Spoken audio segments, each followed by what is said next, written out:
معشر الخزرج هل تدرون على ما تبايعون هذا الرجل؟ انتوا عارفين انتوا بتبايعوا الراجل ده عن ايه؟ قالوا نعم.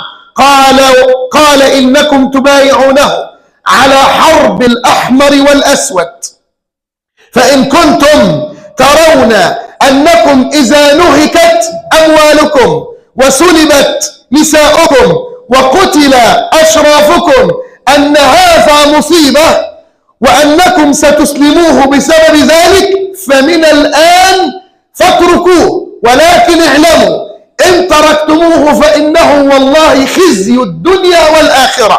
ثم اكمل كلامه وقال: وان كنتم ترون انكم وافون له بما دعوتموه اليه على كل ما قلته لكم من الاموال والاولاد والنساء، فوالله هو حظكم في الدنيا